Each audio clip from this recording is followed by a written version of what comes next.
আসসালামু আলাইকুম। এখন আপনারা যে কয়েনগুলো দেখতেছেন সেগুলো হচ্ছে বাংলাদেশি ৳২ কয়েন এবং সাথে যে কয়েনটি আছে সেটি হচ্ছে বাংলাদেশি লাল কয়েন। এটি ২ ধরনের সাল রয়েছে। একটি ৯৪ এবং ১৯৯৬ এবং ৯৯ সালের।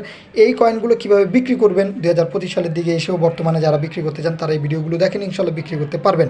আরেকটি বিষয় হচ্ছে যে ৳২ কয়েনটি দেখতেছেন সেটাও বিভিন্ন সালের রয়েছে। শেখ মুজিবুর রহমানের ছবি ব্যবহৃত।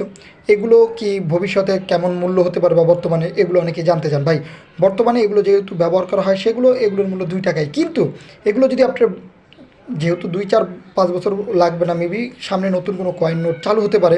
সেই ক্ষেত্রে আপনারা এই কয়েনগুলো বিক্রি করার জন্য এখনই পোস্ট করে রাখতে পারেন বা বিভিন্ন জায়গায় এগুলো ভ্যালু সম্পর্কে জানতে পারেন।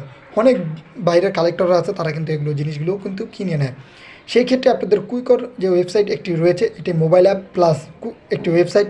সেখানে আপনারা পুরনো জিনিস এই কয়েনগুলো বিক্রি করতে পারবেন। আর এটি হচ্ছে বিক্রি করার বড় আরেকটি মাধ্যম। যারা কিনা ঘরে এই সব জিনিসগুলো ফেলে রাখছেন তাদের উদ্দেশ্যে বলবো যে লাল কয়েন সহকারে এই কয়েনগুলো আপনারা বিক্রি করার ট্রাই করেন। এতে হলেও হতে পারে আপনি আপনার কয়েনগুলো ভালো দামে বিক্রি করতে পারবেন। আর সেইখানে আপনি পোস্ট করবেন, এটি কোন দেশের কয়েন লিখে দিবেন, সালটা লিখে দিবেন এবং আপনি কত টাকা বিক্রি করতে চান।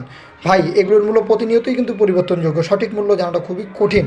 কারণ এগুলো দেখবেন আজকে যে মূল্য ২ মাস ১ মাস পর এগুলোর মূল্য দ্বিগুণ বা তিনগুণও হতে পারে, ৩ গুণও হতে পারে। সেই ক্ষেত্রে আপনাদের বলব, আপনারা বিক্রি করার ক্ষেত্রে অবশ্যই ভালো একটি অ্যামাউন্ট লিখে দিবেন আপনি যত টাকা বিক্রি করতে চান। আপনারা অনেকে থাম্বনেল দেখে ক্লিক করছেন, কেউ ভাই এত টাকা বিক্রি করতে চায় কীভাবে পাবো। ভাই, এটি হচ্ছে সবচেয়ে বড় একটি মাধ্যম। আপনারা সেখানে বিক্রি করার জন্য পোস্ট করেন।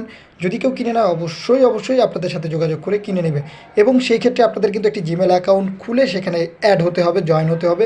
তারপর আপনার কাছে যে কয়েনটি আছে সেই কয়েনটিরই ছবি পোস্ট করবেন। অন্য কোথাও থেকে ডাউনলোড করে পোস্ট করবেন না, এতে আপনার জিনিস কিন্তু বিক্রি হওয়ার চান্স থাকবে না।